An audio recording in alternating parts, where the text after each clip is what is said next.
일단 나는 투자는 처음이고 그다음에 위험 자산에 너무 많은 비중이 들어가는 게 조금 두렵다라고 하시는 분들은 네. 제일 좋은 방법은 나눠서 사는 거죠. 그래서 꾸준히 분할 매수하면서 모아가는 형태. 첫 번째로는 그냥 ISA 계좌를 잘 활용해서 S&P 500 지수 투자를 장기적으로 했다가 특정 목적이 있어서 자금 인출한다라고 하면 ISA 계좌 안에서 아니야 나는 지금 당장 뺄 필요는 없는데 계속적으로 납입할 수 있는 여력이 있다 이러면 연금에다 옮겨놓고 그다음에 다시 ISA 계좌를 개설해서 계속 이런 행위를 반복적으로 하게 되면요.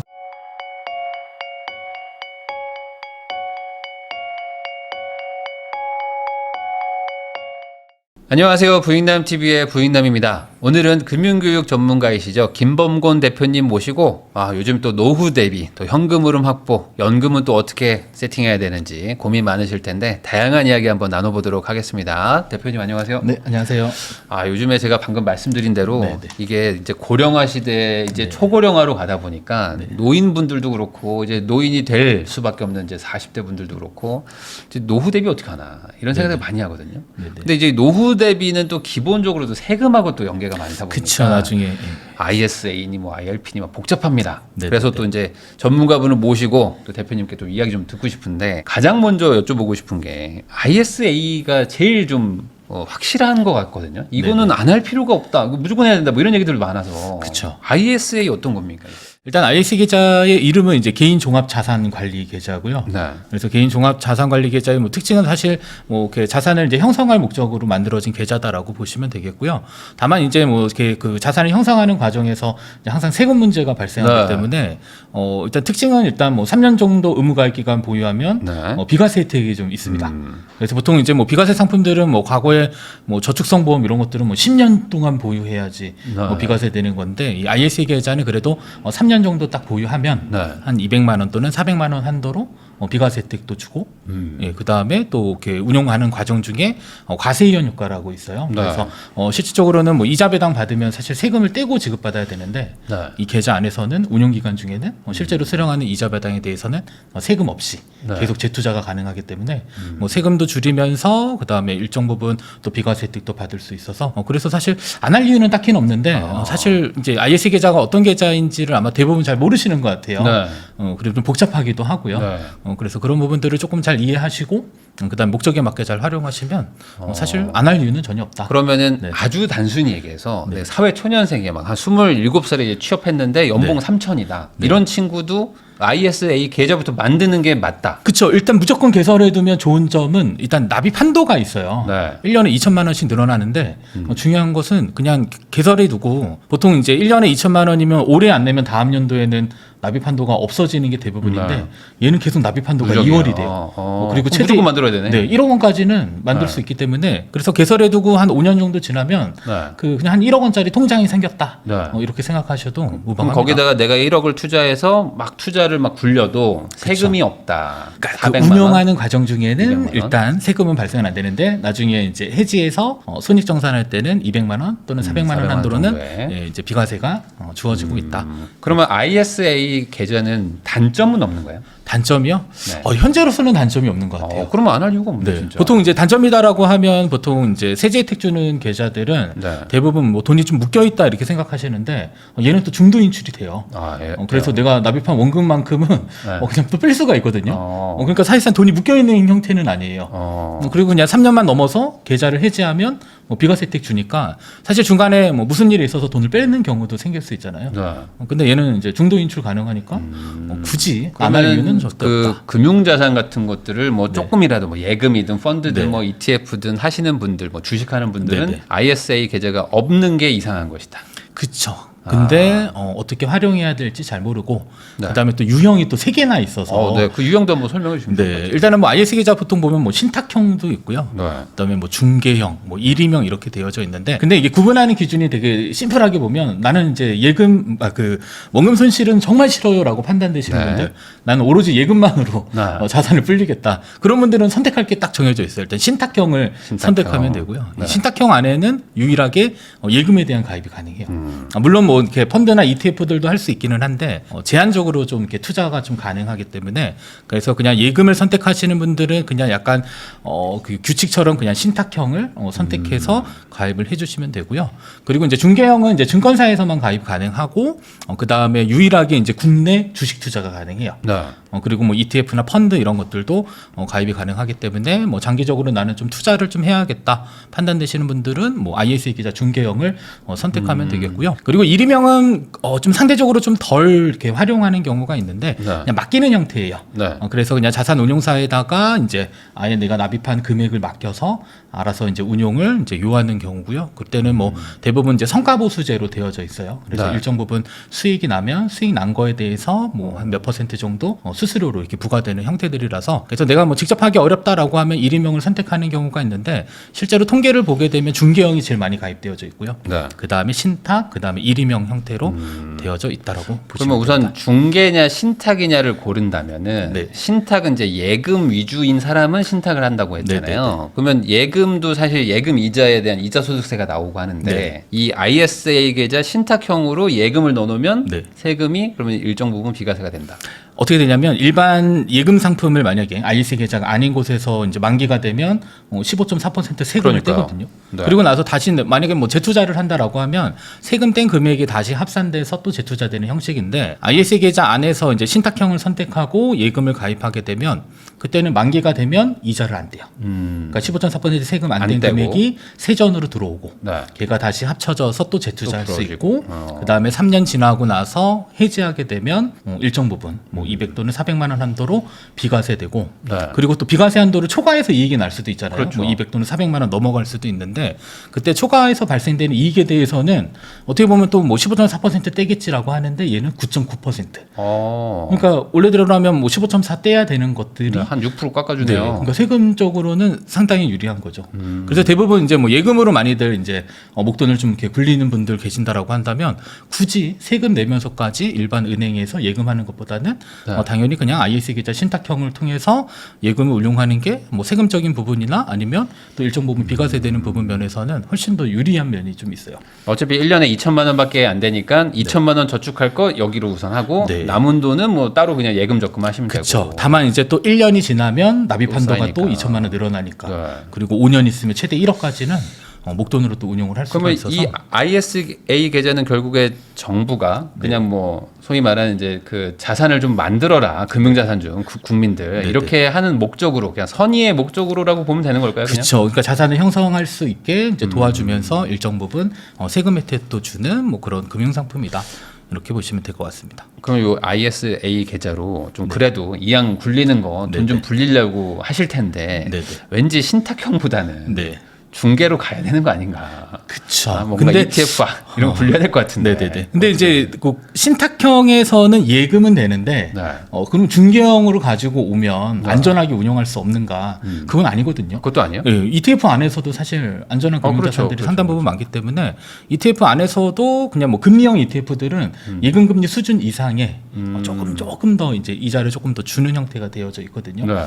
그래서 차라리 그냥 일단 중개형 선택하시고 나는 안전하게 무조건 운영하고자 한다라고 하면 그때는 금리형 ETF 상품들을 찾아보시면 이때도 마찬가지로 원금 손실 없고 그 다음에 또 다른 장점은 뭐 예금은 만기가 설정되어져 있다 보니까 네. 예, 만약에 만기까지 내가 보유하지 않고 해지하게 되면 페널티가 붙거든요. 네. 근데 ETF 금리형 ETF들은 뭐 6개월 보유하면 6개월 동안 쌓인 그 투자 수익에 대한 부분들은 내가 또 수령할 수 있기 때문에 사실 그냥 뭐 신탁형 뭐 중개형 이런 것보다는 당연히 그냥 중개형 선택해서 안전하게 운영하고 싶으면 금리형 ETF. 네. 나는 좀 투자 좀 하고 싶다라고 한다면 뭐 성장 ETF들 이런 것들 선택해서 운용을 하셔도 괜찮아요. 그러면은 신탁형으로 해가지고 예금하는 거 대비 중개형으로 하는 게 네. 나쁠 게 없는 거예요? 그렇죠. 왜냐하면 뭐 보통 이제 안전한 걸 예금으로만 생각하시는데 네. ETF도 충분히 안전하게 운영할 수 있기 그렇죠. 뭐 때문에 채권이나 이런 것도 있을 거 네네네. 아닙니까? 그래서 원금 손실 없는 그런 ETF 상품들을 IS 계좌 중개형에서 담아가지고 운용하면 되거든요. 근데 사실 하도 이제 은행만 고집하시다 보니까 네, 그러면 우선 그냥 중개형으로 만들어라. 웬만하면. 네, 그죠. 그냥 IS 계좌 중개형에서 내가 투자 성향에 따라서 뭐 위험하건 안전하던 그러면 안전한 건 안전한 금융산업 선택하면 되고요. 네. 그리고 일부 위험 자산을 뭐 선택하겠다라고 한다면 그러면 일림형이나 신탁형을 굳이 선택해야 되는 분들도 혹시 있을까요? 그냥 오로지 예금만. 나는 그냥 분들. 아무것도 모르겠다. 네, 그냥 오로지 예금은 나는 신탁. 절대 못 믿는다. 네, 증권사 막 네, 이런 거. 맞아요. 그렇죠. 그때는 이제 선택할 수 있는 게 아, 네, 신탁형이고요. 이름은 이제 내가 이제 투자하기 좀 네. 어렵다라고 하면 이제 맡겨보는 거죠. 그러면 일임형도 뭐 회사라든지 뭐 이런 것들을 뭐 고르고 막 해야 될 텐데. 그거는 이제 보통 이제 증권사에 알아서 그냥. 이제 일임 계약이 체결된 아마 자산운용사랑 연계가 되어 있을 거예요. 그래서 아마 회사마다 조금 이제 선택할 수 있는 폭이 좀 그 회사마다 결정권이죠. 네네 그 있는 거죠. 제한돼 그래서 있다. 뭐 이렇게 스스로 어떤 뭐 특정 뭐 자산운용사나 이런 걸 선택하려면 결국에 뭐 증권사를 어디를 선택하느냐에 따라서 아마 이제 또 일임형에 대한 상품은 좀 다를 거다라고 네. 보시면 될 것 같아요. 그러면은 그 ISA 계좌에 이제 중개형으로 만들었어요. 그럼 나 이제 연마다 이제 2천만원씩 늘 거예요. 네, 그럼 이것도 이제 나름 포트폴리오를 짜서 넣어야 되잖아요. 그렇죠. 그러면 이것도 좀 어떤 그 계획을 세워서 넣어야 될 것 같은데. 네. 뭐 나이가 어리면 좀 공격적으로 가고 나이가 네. 많으시면 좀 그냥 수비적으로 가고 이런 걸까요? 보통 이제 그 처음에 이제 뭐 포트폴리오를 구성한다 그러면 뭐 기본적으로 이제 나는 뭐 공격적으로 하고 싶다라고 해서 네. 모든 사람이 다 위험한 자산에 100% 투자하진 않거든요. 네. 그래서 이제 기본적인 뭐 규칙은 그냥 안전 자산의 몇 프로 그리고 위험 자산의 몇 % 정도를 설정할지를 먼저 결정하는 게 좀 중요해요. 네. 그래서 예를 들어서 뭐 투자 성향이 뭐 중립형이다라고 하면 뭐 안전한 거에 50%, 위험한 거에 50%를 적절히 섞어서 운용할 수도 있고요. 아니다 나는 투자는 처음이고 그다음에 위험 자산에 너무 많은 비중이 들어가는 게 조금 두렵다라고 하시는 분들은 네. 그냥 위험 자산에 한 30%, 그다음에 안전 자산에 한 70% 정도 편입해서 이렇게 운용하는 방법들도 네. 찾아볼 수는 있을 것 같아요. 근데 여기 지금 표에 보면은 포트폴리오 기대 수익률이 뭐 5에서 8%잖아요. 네네. 그러면은 이걸 낮다고 생각하시지만 사실 이게 복리로 쌓이면 만만한 금액이 아닌데. 그렇죠. 적진 않죠. 어. 그래서 안전자산으로 볼 수 있는 것은 뭐 여기 이제 종목을 그냥 가지고 왔어요. 뭐 네. 코덱스 머니마켓 액티브 이게 그냥 MMF 상품이거든요. 얘는 그냥 원금 손실이 없어요. 그래서 지금 현재 금리 수준으로는 1년 정도 지나면은 한 2.5% 정도 한번 기대를 해볼 수 있을 것 같고요. 네. 위험 자산은 뭐 흔히 뭐 S&P 500 많이들 얘기하잖아요. 그래서 S&P 500에 뭐 오랜 기간 투자했을 때 연평균 수익률 뭐 한 10% 정도를 보통 이야기를 하거든요. 네. 그래서 내가 기대 수익률이 10%다라고 하면 뭐 처음에 선택할 건 사실 그냥 S&P 500에 모든 자산을 투자하는 게 방법이 될 수 있고요. 아니다 나는 그냥 S&P 500에 모든 자산을 투자하는데 조금 위험하다라고 판단된다라고 한다면 사실 안정형 선택해서 뭐 위험 자산 30%, 안전 자산 70% 하면 이 둘을 이렇게 섞었을 때 뭐 기대할 수 있는 게 한 4.75%, 중립형은 뭐 연간 6.5%, 뭐 공격형은 연 7.75% 정도 이 정도 기대 수익률을 대신에 이제 조건은 오랜 기간 투자했을 오랜 때, 기간 투자한다. 네, 장기간 투자했었을 때 이제 평균적으로 이 정도의 기대 수익률은 내가 얻을 수 있겠다. 중간에 깨지 않고 이제 꾸준히 했을 경우에. 네네, 장기 투자를 가정했었을 경우에 한해서. 네. 근데 또 이렇게 안정, 중립, 공격 얘기하면 또 이제 헷갈리니까 네네. 그냥 뭐 나이대로 끊어주시면 제일 좋을 수도 있을 것 같은데. 나이대요? 뭐 예를 들어 뭐 네네. 30대는 이렇게 하면 좋고, 네. 뭐 50대는 이렇게 하면 좋고. 한국인들은 약간 그냥 정답을 주는 게 좋잖아요. 네. 그런 거 좋아하시니까. 일단 젊으면 공격적으로 해야죠. 네. 다만 이제 내가 자금을 뭐 3년 이내 써야 된다라고 하면 네. 그때는 절대적으로 위험 자산에 가져갈 필요는 없는 것 같아요. 왜냐하면 이익이 나면 좋기는 하지만 반대로 3년 안에 써야 되는데 3년 뒤에 뭐 이익 날지 손실 날지는 저희가 사실 네. 예측할 수 없는 부분들이기 때문에 그때는 사실 그냥 보수적인 투자를 하는 게 조금 바람직할 것 같고요. 다만 이제 투자 기간을 조금 무한대로 두고 내가 어느 정도 여유 자금을 장기간 운용한다라고 했을 때 결과만 놓고 보면 사실 위험 자산에 100% 투자하는 게 상대적으로 가장 높은 수익을 주는 건 맞거든요. 그렇겠죠. 예. 길게 보면. 근데 이제 문제는 이제 시장이 안 좋았을 때 네. 이제 심리적으로 얻는 그런 압박감들을 못 견뎌 하셔서 네. 그래서 처음 투자하시면은 그래도 안전자산의 일정 부분 비중을 두고 그 다음에 어느 정도 투자 경험이 있거나 투자 기간이 기신 분들은 사실 좀 공격적으로 투자하더라도 어느 정도 장기적으로 회복할 수 있는 구간들은 있기 때문에 네. 그래서 차라리 젊으면 조금 공격적으로 네. 예, 그리고 조금 나이가 조금 있다 하더라도 이제 투자 성향이 또 사람들마다 다 다를 수는 있거든요. 그래서 항상 먼저 체크해야 될 거는 내가 몇 % 정도의 목표를 가지고 포트폴리오를 구성할지가 먼저 설정이 나야지 네. 거기에 맞춰서 뭐 위험하다 안전하자의 비중을 나눌 수 있는 것이지 보통 이제 수익률 기반으로만 가다 보면 되면 대부분 이제 높은 수익률을 얻으면 좋다라고 보통 얘기는 하잖아요. 다 그렇죠. 예, 근데 그게 실제로 투자하는 행위에 있어서는 한번 떨어져 봐야지 정신을 차릴 수 있는. 저희 연 평균 계속 7%씩만 벌면 네. 좋은데 네. 어떤 해는 20% 벌고 어떤 해는 또 뭐 5% 까지고 막 이런 그렇죠. 거잖아요. S&P 500도 가장 많이 떨어진 애 보면 30% 이상 그러니까요. 떨어지기도 하거든요. 네. 그러니까 이제 장기로 봤을 때 평균인 거지. 실제로 투자하는 과정 중에는 큰 폭의 손실은 만날 수는 있다. 이렇게는 좀 생각을 하시고 이제 선택을 좀 하셔야 될 것 같아요. 그 ISA가 이제 뭐 1년에 2천만 원에서 총 1억, 그러니까 5년 뭐 이렇게 네. 된다고 하잖아요. 그러니까 이게 5년 지나면 어떻게 되는 거예요? 그러니까 5년이면 끝인 거예요? 만기요? 네. 만기가 5년이 딱 설정이 돼 있는데 중요한 거는 ISA 계좌 세제 혜택이라고 하는 게 있어요. 세제 혜택은 일단은 이제 의무가입 기간 3년이 경과돼서 ISA 계좌를 이제 해지하게 되면 세제 혜택을 주는데 이제 보통 이제 만기를 내가 5년 설정했는데 5년이 지났어요. 네. 근데 그 중간 중에 만약에 해지를 하지 않거나 아니면은 뭐 이익을 확정짓지 않았을 경우에 이런 문제가 있어요. 그러니까 내가 만약에 5년 안에 발생된 모든 이익에 대해서는 세제 혜택을 주는데 네.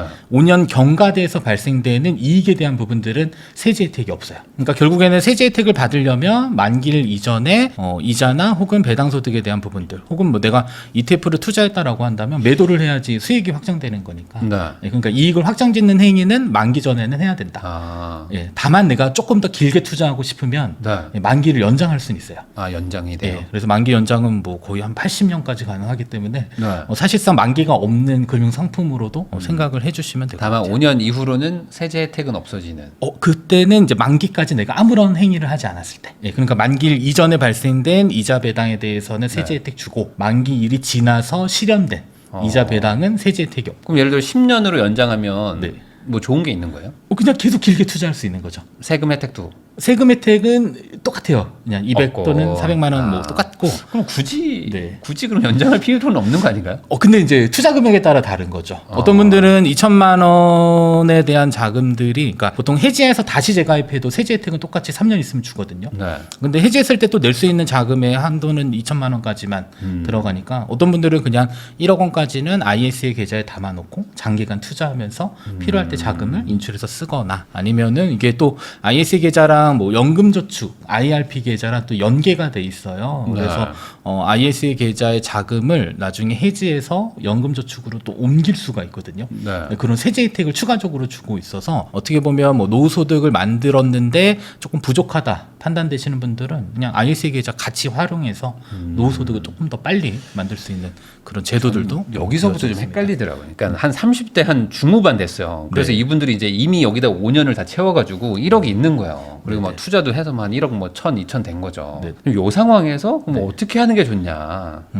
보통은 어떻게 됩니까? 만기가 되면 네. 보통은 뭐 연장을 하는 게 좋은가요? 아니면 뭐 한번 좀 정리하고 네.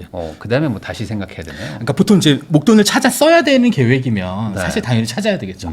근데 그게 아니다. 찾을 일은 없어요, 당장. 당장 찾으면 만기 연기하는 게 맞죠. 연기하는 게 맞아요. 만기 연기해서 장기간 투자하게 되면 세제 혜택 중에 과세연이 있어요. 그러니까 아까도 뭐 예금 가면 원래 이자 배당 소득세 떼야 되는데 ISA 계좌 안에서는 세금 안 된다 그랬잖아요. 네네. 그러니까 마찬가지로 그러니까 ISA 계좌에서 투자 상품 가지고 운용하더라도 뭐 배당을 지급받다든지 아니면 매매 차익이 계속적으로 생기더라도 일단 세금은 안 떼고 들어오니까 네. 장기적으로는 세금까지도 계속 재투자하고. 그러니까 투자금이 어쨌든 커지는 거니까. 그죠. 복리로 그냥 재투자하는 형태에서 나중에 이제 자금이 필요하면 뭐 부분 인출한다든지 해지한다든지 노후소득으로 가져가겠다라고 하면 그때는 연금으로 옮겨놓고 그리고 나서 추가적으로 또 활용할 수 있기 때문에 사실 활용 방법은 정말 많은데 네. 일단 처음에 가입했을 때 약간 좀 목적이 조금 명확해야 될 것 같아요. 네. 내가 그냥 3년마다 세제 혜택을 계속 반복적으로 받을 것인지 아니면 장기간 운용해서 뭐 자금의 규모를 키울 것인지 아니면 노후소득이 부족하니까 ISA 계좌에 최대한 불려가지고 노후소득을 추가적으로 확보할 목적으로 활용할지 이런 네. 것들에 대한 결정이 먼저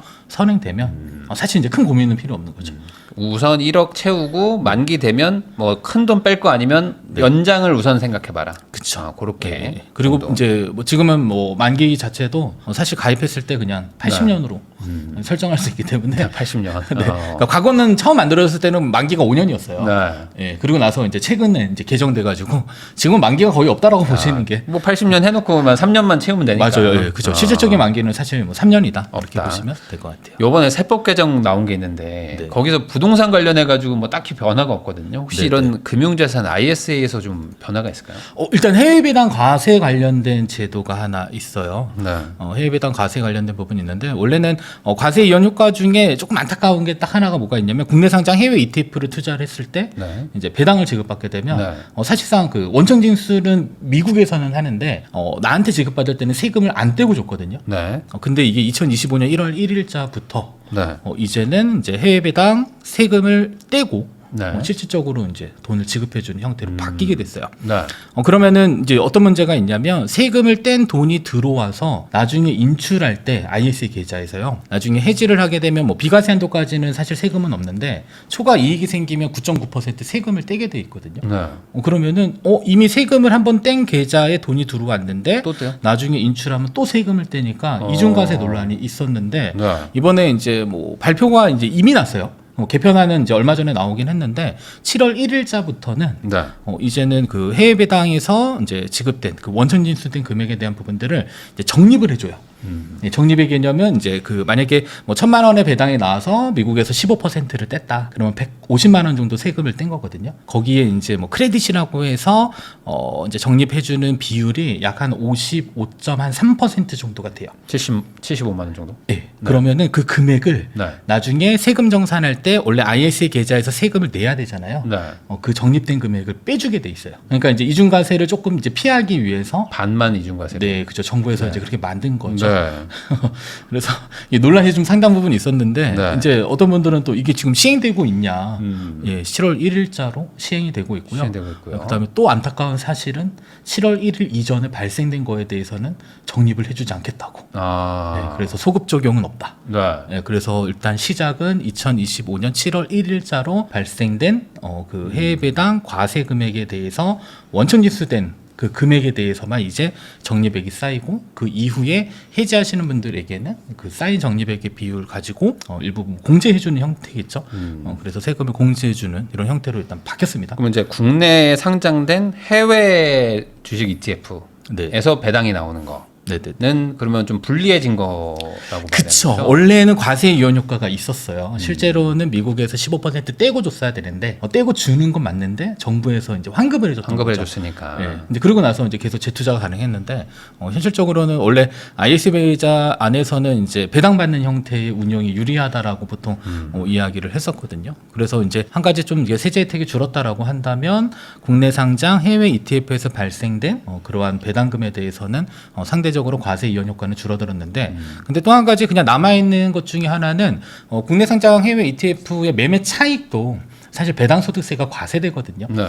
그러면 똑같은 배당소득세 과세되는 건데 실질적으로 배당 지급받는 거에 대해서는 원천징수가 되고 있고 그다음에 매매 차익이 생긴 거에 대해서는 마찬가지로 아직까지는 과세 이연 효과는 그대로 있어요. 네. 원래는 세금 떼야 되는데 걔는 세금 안 안 떼고 나중에 그냥 비과세 혜택 주고 그다음에 뭐 분리과세에 대한 부분들은 그냥 9.9% 세금 떼고 끝나는. 그러니까 실질적으로 그냥 해외 배당에 지급되는 그 소득에 대해서는 현재는 과세 이연 효과는 줄어들고 있다. 근데 그럼에도 불구하고 ISA 계좌로 해외 주식들 중에서 고배당주에 투자하는 게 그냥 투자하는 것보다는 나은 거 아니에요?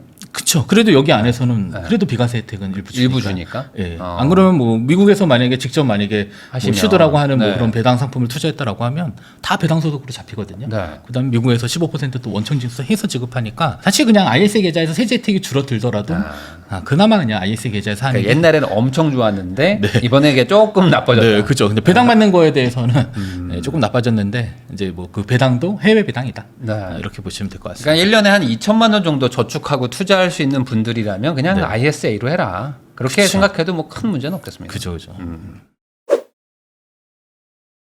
김범곤 대표님하고 이야기 나누고 있는데요. 그러면 이제 요즘에 이제 부동산 투자도 막 대출이 막히고 막 하면서 이제 뭐 금융자산 투자를 해야 되나 이런 생각을 하시는 분들도 좀 있거든요. 뭐 당장 집을 못 사는데 뭐 돈은 좀 있고 하시니까 이런 분들이 보통 뭐 한 1억 정도 들고 막 고민들을 하시는데 이런 분들이 뭔가 현금 흐름을 만들고 싶다. 네. 그러니까 뭐 노인이신 분들도 뭐 이렇게 좀 월세처럼 뭔가 받고 싶다 이런 네, 마음들도 있으실 텐데. 네.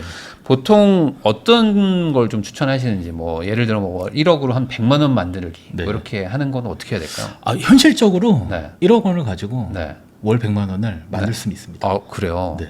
그러면 수익률이 상당히 괜찮은 건데. 그러니까 연 12% 정도 되는 거죠. 그러니까요. 그러니까 현재 우리나라에 상장되어져 있는 월배당 ETF가 지금 제가 한 7월 기준으로 한 123개 종목 정도가 돼요. 네. 근데 잠깐 뭐 자료를 좀 가져왔는데요. 여기 보시면은 월 1% 이상 분배금을 지급하는 오. 월배당 ETF 종류가 상당히 많습니다. 네.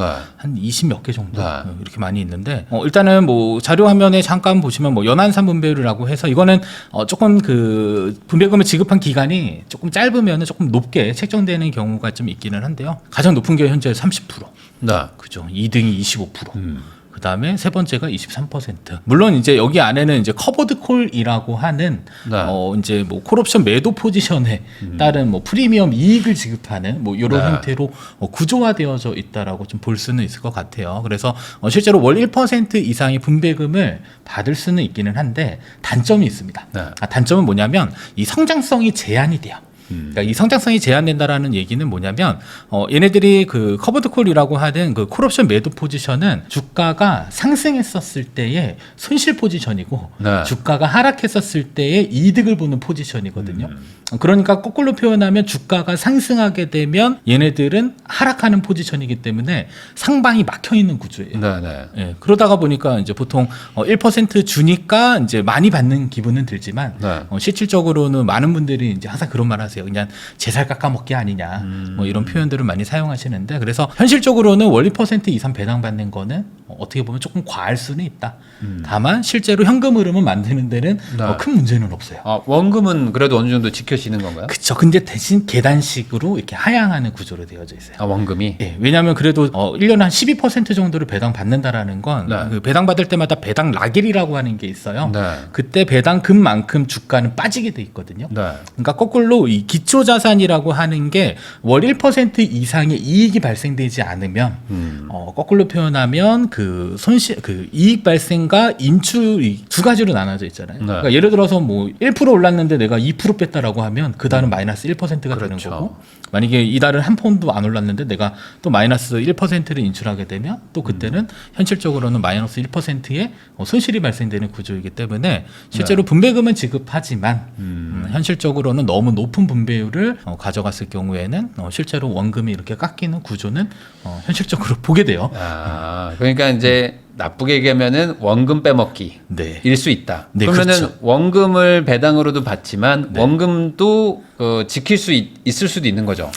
대신에 주가가 예. 많이 빠지면 그렇죠. 아니죠. 그러니까 주가가 많이 오르게 되면 얘네들도 같이 오르기는 해요. 오르니까. 예, 근데 덜 오르는 형태고 그렇다 보니까 뭐 현금으로 만드는 데는 요긴할 수는 있는데 네. 근데 어느 정도 자산 가치를 조금 이렇게 좀 이렇게 지키려고 하시는 분들에게는 좀 적합하지 않은 그런 형태의 상품이다 이렇게 보시면 그러면 단순히 될것 같습니다. 그냥 이게 월배당 수익률이 높게 보이는 것만 네. 이것만 너무 현혹돼서 하는 거는 좋지 않을 수 있다. 그렇죠. 위험하죠. 그럼 반대로 커버드콜 투자를 해야 되거나 네. 뭐 할 필요가 있다 이렇게 볼 수 있는 분들도 있을까요? 보통 이제 연금 인출하실 때, 자, 연금 인출의 개념이 아마 이제 잘 모르시는 분들도 계시는데 일단은 뭐 연금저축이나 뭐 IRP 계좌에서 연금을 내가 개시해서 수령한다라는 건 네. 뭐 이렇게 알아서 줄 것으로 생각하지만 현실적으로 알아서 주진 않아요. 예를 들어서 대부분 요새는 ETF로 많이들 운용하시는데 네. 이 최악이 뭐냐면 ETF를 운용해서 내가 인출하려면 내가 ETF에 운용한 그 종목을 매도해야 돼요. 네.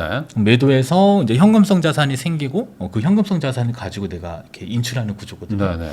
그러면 내가 인출할 때마다 맨날 들어가서 어느 정도 필요한 자금을 매도를 해야 되는 거죠. 그거를 뭐 1년 중에 한 번 한다든지 네. 혹은 뭐 매월 한다든지 네. 그러면 연금의 개념이 그냥 내가 노후소득으로 안전하게 그냥 꾸준하게 받는 걸 목적으로 해야 되는데 결국에는 계속적인 관리가 필요한 거예요. 네. 그러면은 이분들이 생각했을 때는 그러면 차라리 안정적으로 아니면 자연스럽게 나한테 일정 부분 현금 흐름을 조금 만들어주면 좋겠다라고 했을 때 그 대안은 될 수는 있는 거죠. 그래서 내가 예를 들어 뭐 연간 한 4~5% 정도의 현금 흐름을 만들어야 된다라고 하면 내가 가지고 있는 자산을 가지고 배당받는 형태로 약 한 4%에서 5% 정도 배당받게 만들면 사실 그 자금을 인출하면 간단하거든요. 네. 근데 만약에 내가 다 성장 중심으로 운용을 해요. 네. 배당은 한 푼도 받지 못하는 형태다. 그러면은 실질적으로 내가 인출해야 되는 금액들은 내가 직접 들어가서 일일이 매도하셔야 돼요. 생각보다 번거로울 거예요. 네. 그래서 그런 경우에는 이제 인출을 조금 앞두고 계신 분들한테는 일정 부분, 뭐 커버드 콜로 뭐 100% 우리가 다 포트폴리오를 만들지는 않기 때문에 일정 부분에 있어서는 필요하신 분들도 있다. 그래서 약간 기능적인 측면을 생각하셔야지 이게 뭐 계속적으로 뭐 원금은 지키면서 많은 이렇게 배당금을 받는 목적이다라고 하면 사실상 뭐 커버드 콜이 좀 적합하지 않은 형태의 투자가 또 될 수도 그러니까 있습니다. 뭐 월 1%씩 주니까 여기에 뭐 전 재산 이렇게 사놓는 게 아니라 뭐한 반이나 뭐한 3분의 1 정도 해놓으면 한 4% 정도 나오는 거니까. 그러니까 되게 쉬운 예로요. 그냥 나스닥 있잖아요. 네. 그리고 나스닥 커버드 콜이 있어요. 네. 그럼 나스닥 커버드 콜이 한 연 12% 주거든요. 네. 그럼 거꾸로 근데 내가 연 12% 필요하면 당연히 나스닥 다 사면 커버드 되고. 콜을 사면 되는 네. 건데 누구나 다 연 12%가 필요하진 않거든요. 네. 예를 들어서 나는 그냥 연 6% 정도 필요하다라고 하면 그냥 나스닥에 50% 사고요. 그다음에 나스닥 커버드 콜에 50% 사면 그러면 50%산 거에서 6%는 줄 거고 네. 나머지 50%는 이 커버드 콜의 단점을 약간 좀 보완할 또 수 있는 상승하면 또 그렇죠. 이제 그거에 대한 수 자본 이익도 있으니까. 얻을 수 있으니까 그래서 좀 목적을 좀 잘 명확하게 정해 놓고요. 네. 거기에 따라서 이제 기능적인 측면들을 좀 잘 활용한다라고 하면 사실 잘 쓰면 괜찮은데 네. 잘못 쓰는 경우가 이제 문제가 좀 될 수 있는 거죠. 그러니까 저게 약간 잘못하시는 분들이 많을 것 같아요. 원금은 다 보장되면서 그냥 네. 12%씩 주는 걸로 막 30% 그쵸. 주는 걸로 네. 이렇게 오해하시면 안 된다. 네, 그죠. 근데 대부분 아마 처음 한 1% 정도 이렇게 매월 받는다라고 하면 네. 실제로 주거든요. 주긴 주니까. 네, 주긴 주니까 별 의심 없이 받으실 거예요. 근데 시간이 지나고 나면 원금 계속 깎여 있는 이런 구조도 또 볼 수 있기 때문에 저거는 좀 조심해야 된다. 네, 조심하셔야 됩니다. 그러면 이제 원금이 안 깎이는 그냥 고배당 ETF도 있잖아요. 네, 네. 그냥 고배당을 주는 곳들. 네. 뭐 그런 것들 투자는 어떻게 봐야 됩니까? 일단 일반적인 고배당 상품들은요, 우리가 많이 받을 수 있으면 한 5%대 네. 욕심내면. 근데 중요한 거는 뭐, 근데 다만 뭐 5% 정도의 배당을 받을 수 있는 뭐 ETF 상품들을 만들 수는 있긴 한데요. 근데 보통 배당받는 형태의 투자를 하더라도 중요한 건 그래도 그 안에서 포트폴리오는 구성은 해야 돼요. 네. 일반적으로 이제 배당받는 형태들은 성장성은 좀 제한돼 있거든요. 그러면 그 성장성을 조금 보완할 수 있게 만들기 위해서는 그 포트폴리오 안에다가 일반적으로 이제 성장 ETF들을 반영을 해요. 예를 들어서 내가 뭐 성장이 뭐 나스닥이다라고 하면 네. 뭐 일부는 나스닥에 투자하고 그 다음에 일부는 조금 변동성을 축소할 목적으로 현금성 자산. 네. 우리가 흔히 말하는 예금만 놓더라도 그래도 한 2에서 3% 정도는 주거든요, 이자를. 그러니까 내가 만약에 연간 한 4% 빼야 되는데 네. 만약에 예금에서 뭐 3%를 준다라고 하면 알파로 1%만 더 얻으면 되는 그럼 거잖아요. 되죠. 그때는 굳이 공격적으로 안 해도 되거든요. 네. 근데 내가 조금 더 많은 자금들을 좀 인출해야 된다라고 하면 적정선에서의 좀 비중을 맞추면 돼요. 그래서 예를 들어서 지금 뭐 자료에 보면 뭐 연 6~7% 포트폴리오라고 해서요. 뭐 현금성 자산 중에 뭐 코덱스, CD, 1년 금리 플러스 액티브 네. 이게 이제 현금성 자산인데 배당을 줘요. 그러니까 연간 한 2.88% 정도 이익이 나는 것을 매월 배당을 주는 형태고요. 그래서 얘를 뭐 한 30% 비중 두고 네. 그 다음에 이제 성장에 대한 우려 때문에 나스닥을 일부 포함하는 거예요. 그래서 뭐 코덱스 미국 나스닥 백 뭐 30% 정도 투자하고 그 다음에 뭐 나스닥 백 기반의 커버드 콜, 뭐 타이거 미국 나스닥 백, 뭐 타겟 데일리 커버드 콜, 얘가 연한선 분배율이 막 14% 정도 되거든요. 얘를 다 사는 게 아니라 한 40% 정도. 네. 이렇게 하면 이제 포트폴리오를 나름 짜놨기 때문에 이때 이제 예상해 볼 수 있는 분배율 수준은 한 6.86% 정도. 그러니까 이런 식으로 해서 안전한 것. 그 다음에 성장, 그 다음에 뭐 고배당 이런 식으로 좀 적절히 좀 분산해서 이렇게 수령하게 되면 아마도 좀 단점을 보완하면서도 그래도 어느 정도는 성장까지 가져갈 수 있는 이러한 형태의 포트폴리오를 만들면서 내가 원하는 목적대로 이렇게 운용은 할 수는 있습니다. 제가 지금 들어보니까 요거 한 60대 정도에 은퇴하신 분들이 한 10억 정도 있으면 이렇게 딱 세팅해 놓으면 어쨌든 적지 1년에 6천만 원 정도는 네. 들어온다는 거잖아요. 네, 맞습니다. 그러면 이제 노후 대비도 충분히 되는 네. 거니 연금처럼 네. 받을 수 있다. 그래서 항상 그런 마음만 없으면 좋을 것 같아요. 원금은 항상 지키면서 내가 돈을 인출해야겠다. 그럴 일은 사실 없을 수 있으니까. 그러니까 원금은 사실 깎일 수 있는 거거든요. 네. 현실적으로. 근데 이제 항상 원금은 보존하면서 자금을 빼겠다라고 하는 그 마음이 너무 강하다 보니까 네. 대부분 이제 욕심인 거죠. 내가 투자한 종목의 가치도 많이 상승하고 네. 그 다음에 그만큼의 현금 흐름도 받기를 원하는데 사실 그런 상품은 없다. 그래서 적정 선에서의 인출률을 잘 설정하게 되면 사실 1년에 6% 빼면 네. 1년 동안 6% 이상 수익 나면 마르지 않는 거거든요. 아, 그렇죠. 네, 근데 현실적으로 그럴 일은 좀 불가능할 수도 있다. 네. 그래서 좀 적정 인출 금액에 그리고 내가 인출할 때는 또 마찬가지로 어느 정도의 자금들은 계속적으로 이렇게 깎일 수는 있거든요. 근데 이제 항상 욕심 때문에 그런 것 같아요. 그래서 일정 부분은 그냥 인출은 사실 원금을 찾아 쓰는 거다. 다만 수익이 좋으면 훨씬 더 긴 시간을 네. 안정적으로 인출할 수 있다. 이런 마음을 갖는 게 어떻게 보면 조금 더 편하지 않을까 생각합니다. 근데 사실 뭐 내가 위험 자산이나 공격적으로 좀 투자해 놓은 게 있으면 네. 뭐 현금을 좀 깎아 먹어도 얘가 불어나는 게 있으니까 네, 그쵸. 뭐 그런 말씀해 주신 것 같아요. 네, 네, 네. 그러면은 이제 이렇게 배당 받고 하시는 분들이 특히 이제 잘 모르는 게 뭐 네. 종합소득세에 막 포함되는 경우도 있고 막 갑자기 뭐 건보료 받고 막 그러는 분들이 있거든요. 네, 뭐 네. 월세 받아가지고 뭐 세금 떼인다 뭐 이런 사람들도 많고. 네, 그러니까 받을 땐 좋은데 항상 이 받은 거에 대한 또 세금을 떼가니까 그죠, 그죠. 네, 네. 요거 좀 아끼는 방법 네. 뭐가 있습니까? 자, 일단은 일반 금융상품에서 발생되는 이자 배당은요. 네. 일단 기준점들이 있습니다. 일단은 금융소득 종합과세는 2천만 원 기준이고요.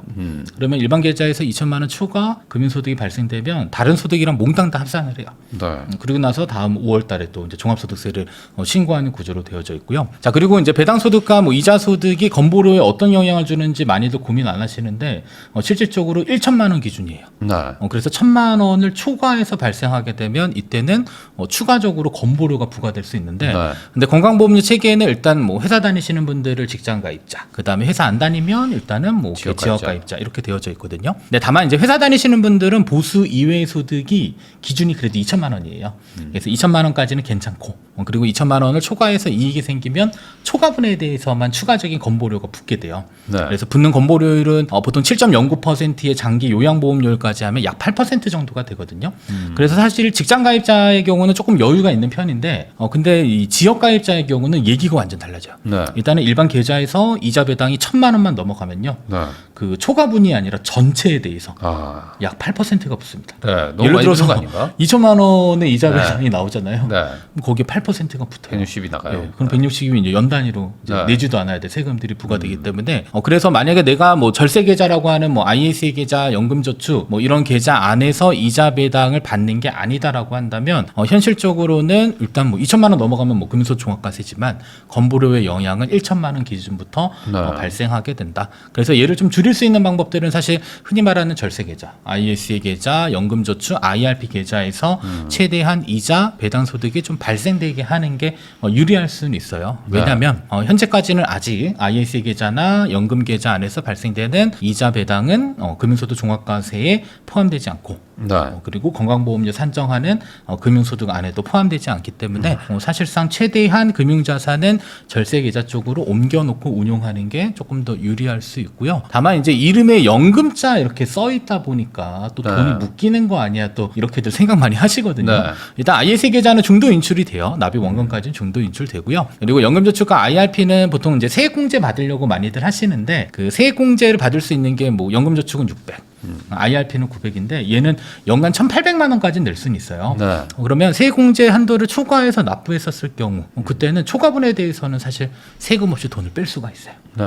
그래서 최대한 금융자산들은 절세계좌 쪽으로 옮겨놓는 이러한 과정을 통해서 조금 더 세금을 줄일 수는 있다 이렇게 보셔야 돼요. 다만 이제 그 납입 한도가 정해져 있기 때문에 아무리 많은 목돈을 가지고 있다 하더라도 이전하는데 상당 부분 좀 오랜 시간이 걸리기 때문에 그래서 금융자산은 뭐 거의 뭐 ISA 계좌, 연금저축, IRP 계좌 안에서 운용하는 걸 권장드리는데 역시나 많은 분들이 또 귀찮으신가 보더라고요. 네. 또 이제 돈이 좀 묶여 있지 않을까. 근데 또 어려운 거예요. 연금저축은 뭐고 IRP는 또 뭐며 맞아요. ISA 계좌는 또 어떻게 활용해야 되는지 이런 것들을 좀 많이들 고민하시다 보니까 네. 활용도는 좀 많이 떨어지고 있지 않을까 이렇게 저 또 생각. ISA 계좌 저 한도를 뭐 늘려주거나 뭐 이런 거 얘기 좀 있지 않았나요?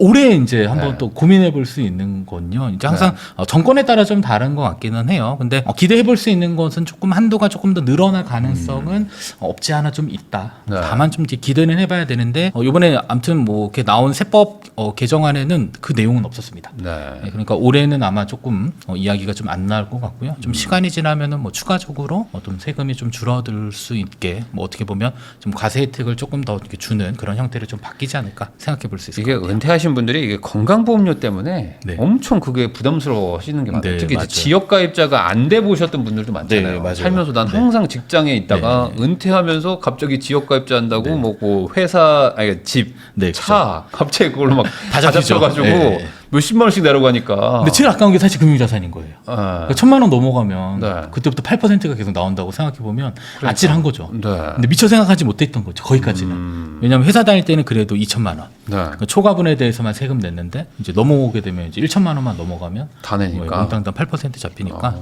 사실 이제 은퇴 이후에는 건보료의 싸움이다. 그러니까요. 네, 건보료를 어떻게 줄이는 게 가장 그러면 은퇴하시는 네. 분들은 어떻게든 이런 절세 계좌 쪽으로 많이들 세팅을 좀 하긴 해야겠네요. 네. 근데 이제 중요한 건 목돈은 많은데 네. 납입할 수 있는 한도가 있기 그러니까 한 때문에 10억 있고 이렇게 은퇴하신 분들도 예, 있잖아요. 세금 내야 됩니다. 세금은 어쩔 수 없다. 네.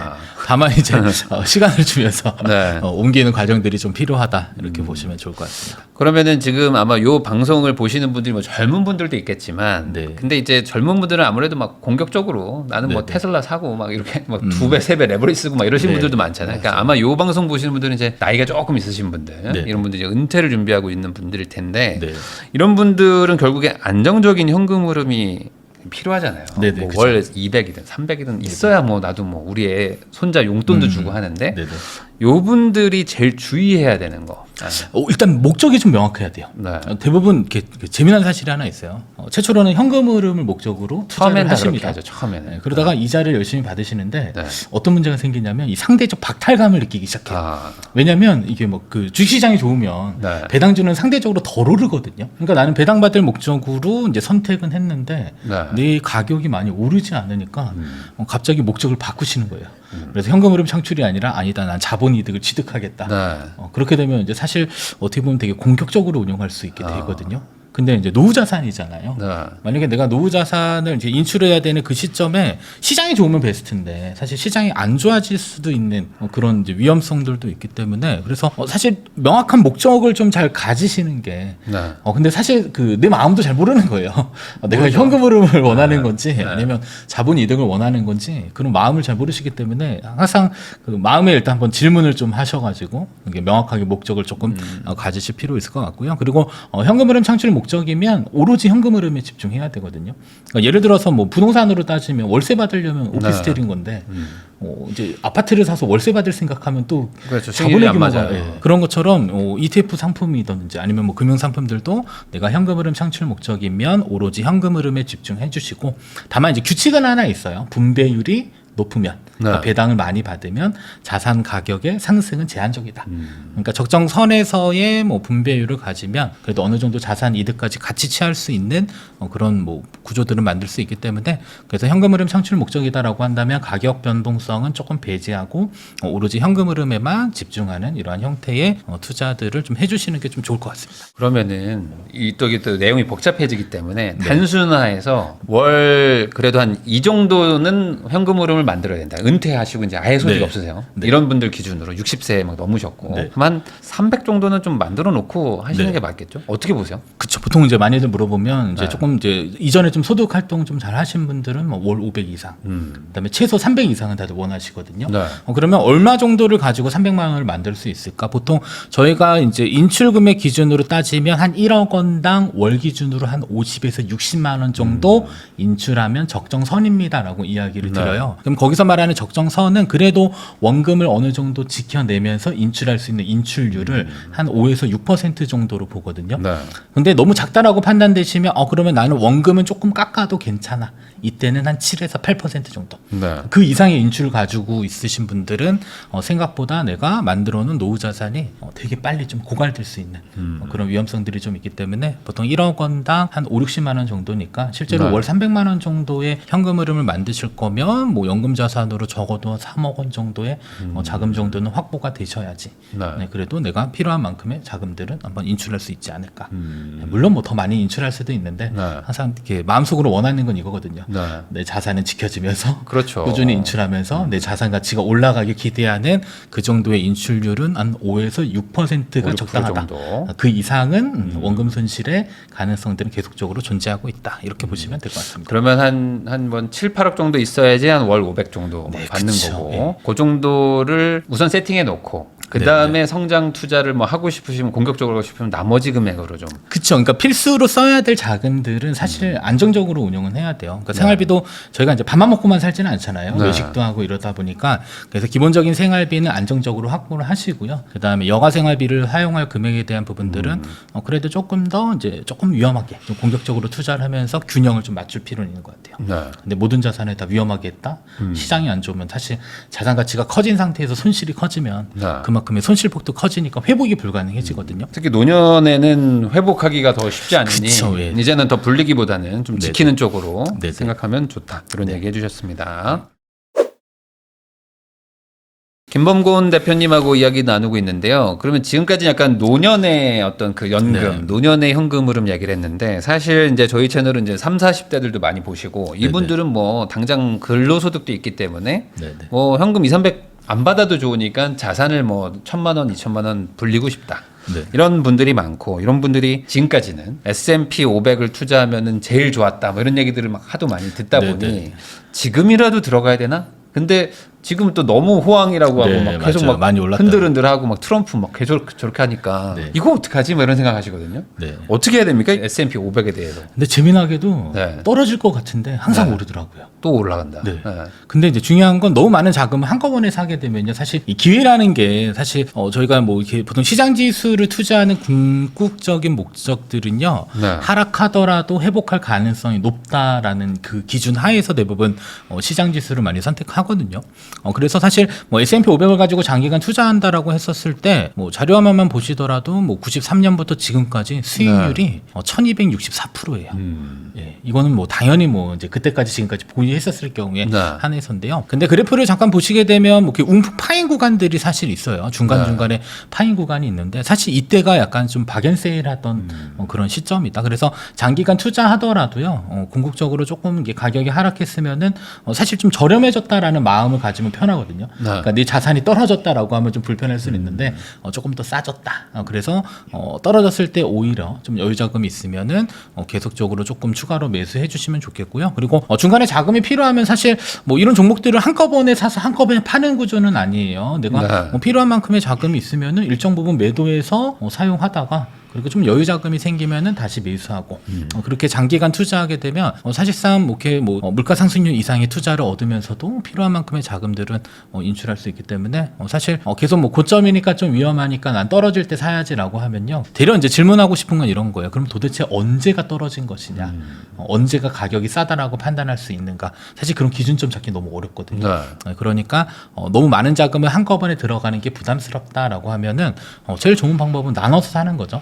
그래서 꾸준히 분할 매수하면서 모아가는 형태, 자금이 필요하면 일정 부분 찾아 쓰고 그냥 약간 좀 이렇게 그 뭐 인생의 동반자 이러면 조금 이상하긴 하지만 네, 장기적으로 운용하면서 필요한 자금들을 뭐 인출하는 이런 구조로 한번 생각해 보시면 사실 뭐 가격이 많이 오른 상태이기는 하지만 또 지나고 나면 지금이 제일 쌀 수도 있거든요.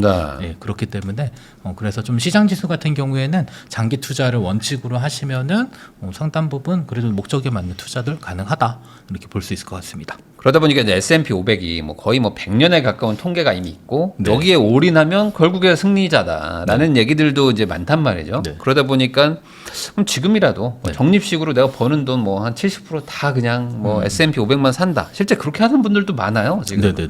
그런데 그게 나쁘지 않은 결과가 또 나오더라고요. 네. 아예 이렇게 올인 전략. 네. 모든 자산을 그냥 여기다 집어넣는 전략. 이거에 대해서는 어떻게 생각하십니까? 앞으로 버는 돈 다 그냥 S&P에 넣는다. 좀 위험할 수 있습니다.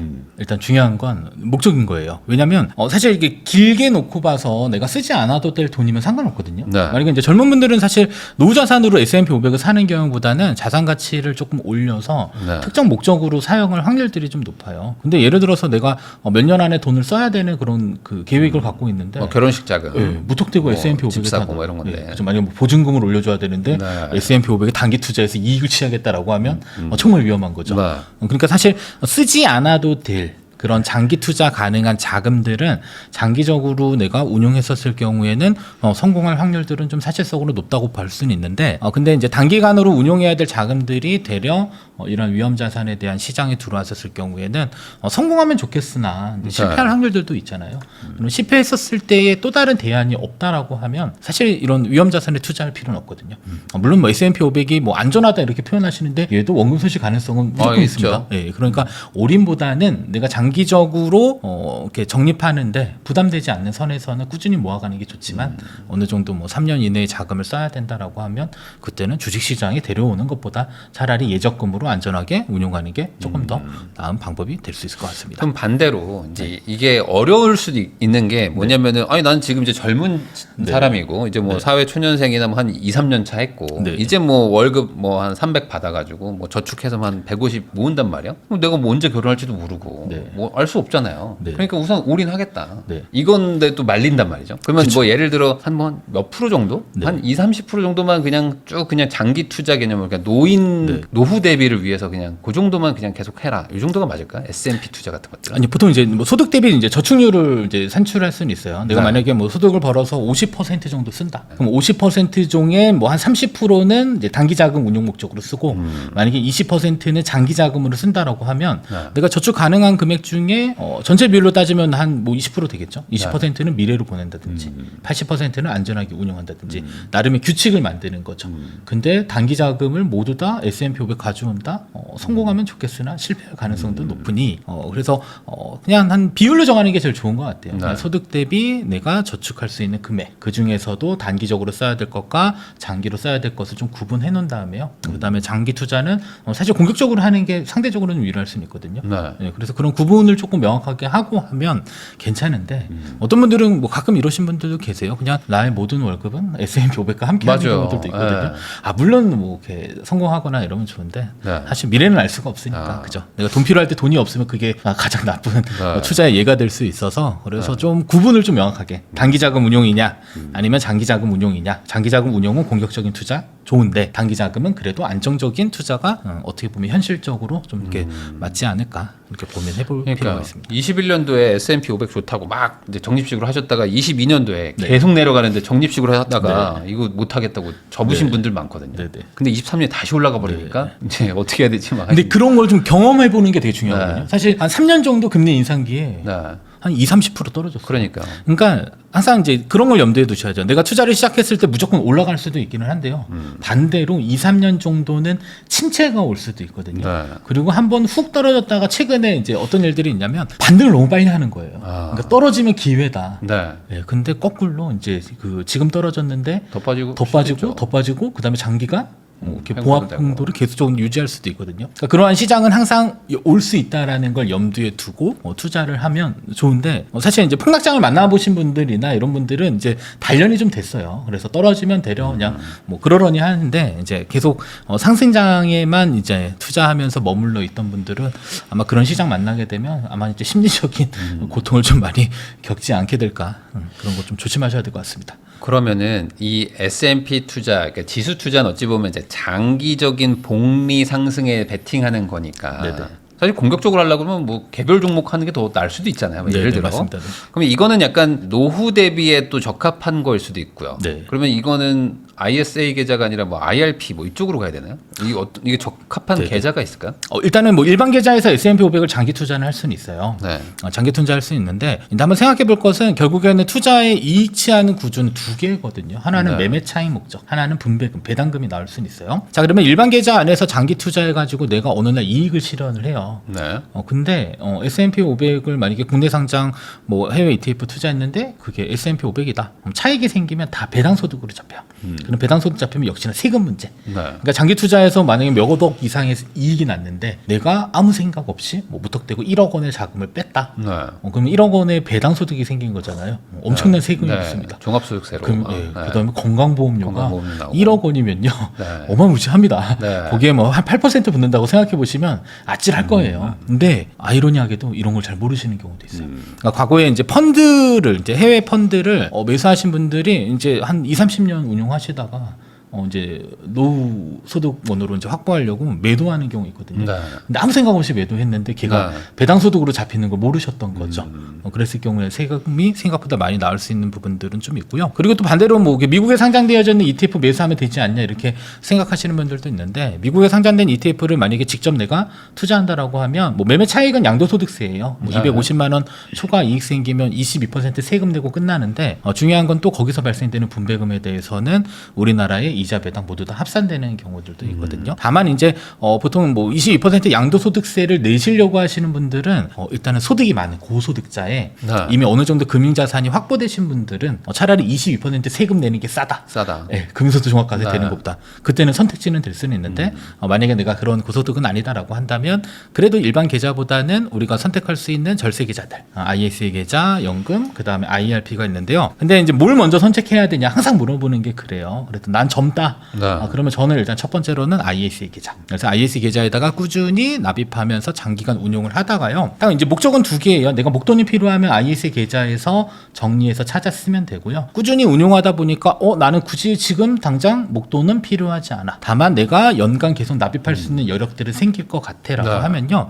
그 돈은 연금으로 옮기면 돼요. 그래서 연금저축으로 옮겨 놓으면 이때 또 고민이 이거예요. 그러면 내가 인출 못하는 거 아니야? 근데 또 아이러니하게도 ISA 계좌에서 연금으로 넘어가는 돈들은 그 세액공제는 일부만 받게 돼요. 조금 복잡하기는 한데 넘어가는 금액의 10% 최대 300만 원까지만 세액공제가 돼요. 예를 들어서 내가 1억 원을 만약에 연금으로 보냈다. 옮겼다. 그러면 300만 원은 공제되고요. 네. 9,700만 원은 공제를 안 받게 되거든요. 네. 그러면 그 9,700만 원은 또 인출을 할 수가 있어요. 그러니까 사실 돈이 묶여 있는 건 아니고 그냥 이제 세금적인 측면에서 ISA 계좌에서 연금 계좌로 옮겨놓는 형태가 되니까 그래서 첫 번째로는 그냥 ISA 계좌를 잘 활용해서 S&P 500 지수 가지고. 투자를 장기적으로 했다가 특정 목적이 있어서 자금 인출한다라고 하면 ISA 계좌 안에서 아니야 나는 지금 당장 뺄 필요는 없는데 계속적으로 납입할 수 있는 여력이 있다 이러면 연금에다 옮겨놓고 그 다음에 다시 ISA 계좌를 개설해서 계속 이런 행위를 반복적으로 하게 되면요 사실 자산을 모으면서도 세금도 줄이고 그리고 내가 이익을 실현하더라도 뭐 배당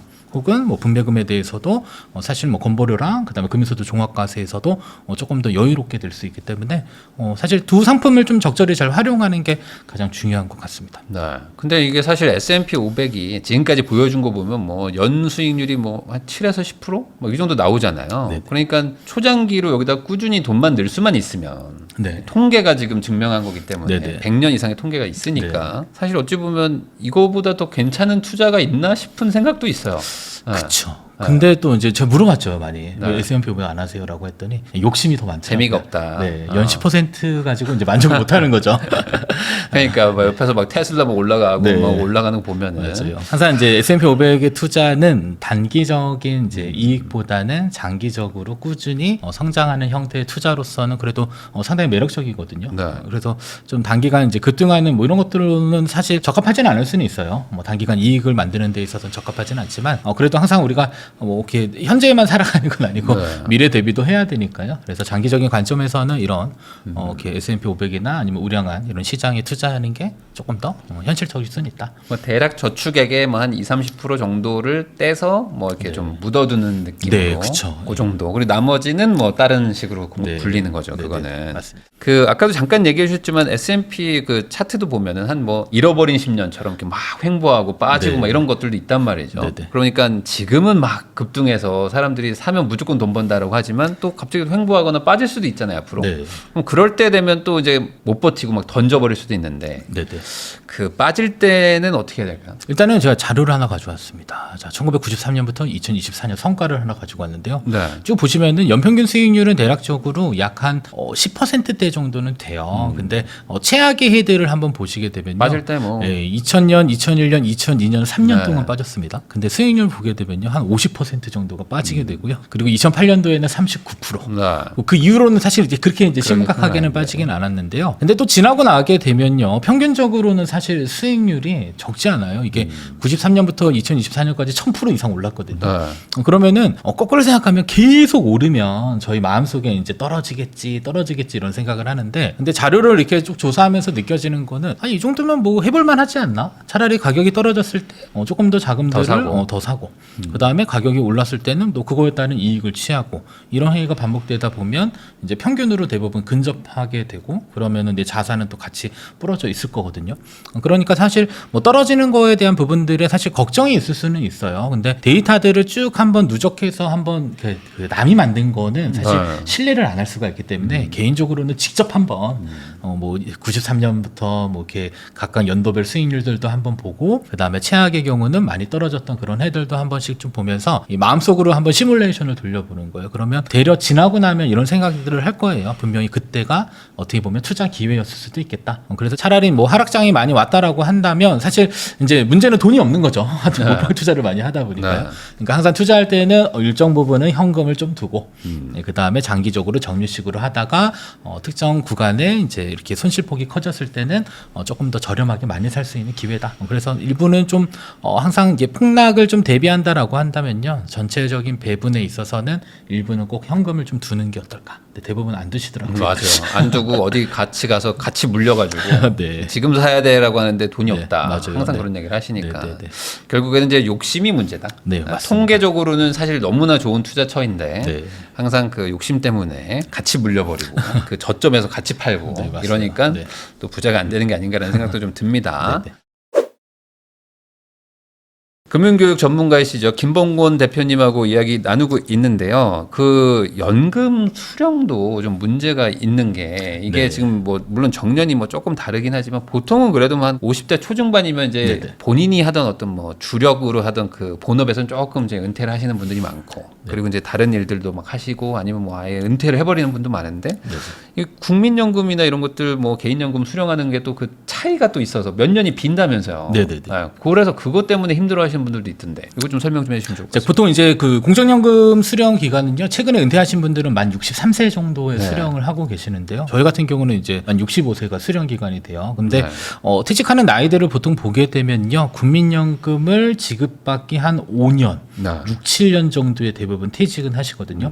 근데 중요한 것은 아마 퇴직 전에 소득이 가장 높지 않았을까. 그렇겠죠. 근데 한번 이제 공포스러운 거는요, 그 소득이 다음 달부터 나오지 않는다. 자, 그러면 이걸 소득공백기라고 하는데요. 그 소득공백기에 도대체 어떤 자금을 어떻게 메꿀 것인가에 대한 고민을 좀 명확하게 해야 될 필요는 좀 있어요. 그래서 뭐 현실적으로는 뭐 재취업이 가능하면 베스트기는 한데요. 가끔 이제 퇴직하신 분들 만나면은 나는 두 번 다시 일은 하지 않겠어라고 하시는 분들도 계시거든요. 그래서 그 소득공백에 대한 부분들은 우리가 이때 활용할 수 있는 것들은 사실 개인연금을 좀 적절히 잘 활용해서 네. 그 소득공백에 대한 기금을 그래도 최소한의 생활비들은 마련해야 되잖아요. 그래서 이 소득공백을 그래도 연금저축이나 혹은 뭐 퇴직금을 내가 연금의 형태로 수령한다고 가정하면요, 그 소득공백을 메우는 목적으로도 활용은 해볼 수는 있다. 네. 이렇게 생각을 좀 해주셔야 될 것 같습니다. 그러면은 개인연금은 뭐 55세 뭐 이럴 때 그냥 바로 받을 수 있는 건가요? 다만 이제 조건이 있어요. 네. 조건이 어떤 조건이 있냐면 두 가지 조건이 있어요. 나이 요건은 일단 만 55세 요건이 네. 있고요. 그리고 이제 가입 기간 조건이 또 5년 조건이 있습니다.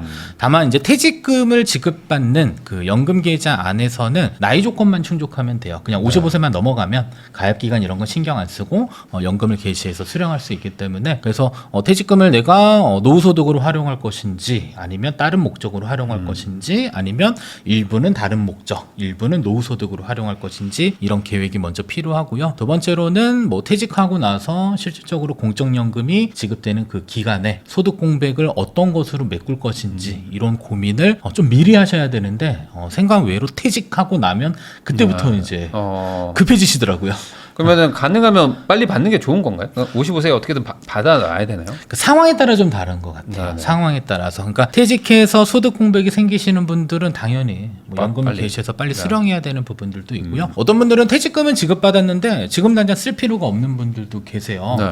근데 항상 정부에서는 퇴직금을 IRP 계좌로 의무 수령하게 만든 뭐 궁극적인 이유 중에 하나는 사실 이제 뭐 공적연금 축소에 대한 이유도 있고요. 두 번째로는 그래도 뭐 공적연금 축소되는 건 알겠는데 퇴직금을 IRP 계좌로 옮겨 놓게 하기 위해서 절세 혜택을 줘요. 네. 그래서 원래대로라면 세금이 차감된 퇴직금이 입금이 돼야 되는데 세금을 차감하지 않는 과세 이연된 퇴직금이 연금으로 들어오게 되고요. 그리고 그 연금 안에서 인출하게 되면 세금을 또 30% 또는 40%까지 감면을 해줘요. 네.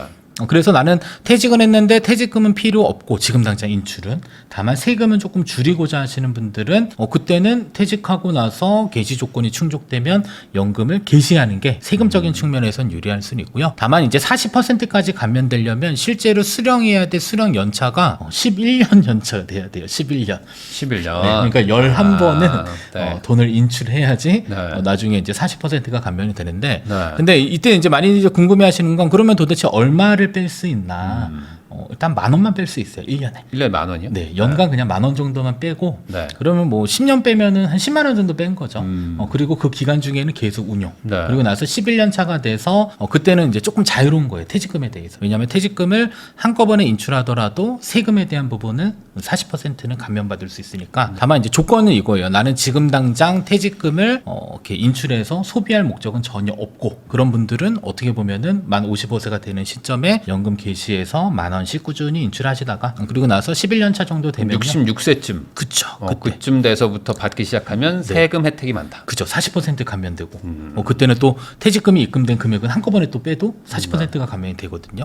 그래서 뭐 두 가지로 나눠지는 것 같아요. 지금 당장 소비 필요하신 분들은 뭐 이런 선택지도 없어요. 그냥 당장 빼고. 개시해서 필요한 자금만큼 인출하시는 게 맞고요. 나는 지금 당장 필요하지 않아 이러면 10,000원씩만 인출했다가 나중에 11년 차 정도 됐을 때 목돈으로 활용한다든지 아니면 그 시점에 맞춰서 필요한 만큼의 자금을 인출하는 형태로 하면 그래도 뭐 40% 감면되니까 또 적지 않은 금액의 세금을 또 줄일 수 있는 구조가 또 만들어지기도 하는 것 같습니다. 근데 이제 이런 게 있잖아요. 연금이라는 건 좀 오래 묵혀놓고 뒤로 밀어놓을수록 어쨌든 많이 받을 수 있는 건데 네. 빨리 받아버리면 네. 좀 이제 금액도 적어지고 네. 좀 그런 걱정들도 있으셔가지고 일부러 연금 안 받고 막 일 소일거리 하시고 하시는 분들도 있단 말이죠. 네네. 네, 빨리 받는 게 좀 불리한 거는 없는 건가요? 이제 뭐 이렇게 보통 연금을 개시하면 선택지는 두 개예요. 하나는 기간으로 선택해서 수령 금액을 확정할 수도 있고요. 네. 아니면 내가 금액을 선택해서도 또 얼마를 인출할지도 선택할 수 있는데, 근데 뭐 규칙은 당연히 그 확정 기간을 짧게 가져가면요. 뭐 네. 10년 수령, 20년 수령, 30년 수령 나눠놨을 때 10년 수령하면 당연히 연금액은 많거든요. 네. 다만 이제 연금액은 많은 만큼 이제 빨리 소진되는 거고요. 자, 금액도 많이 책정하게 되면 사실 수령 기간은 얼마 정도 운용했는지에 따라서 또 기간이 산정되기 때문에 중요한 건 내가 얼마를 필요로 하는지에 대한 계획이 네. 필요합니다. 근데 대부분 저한테 물어보시더라고요.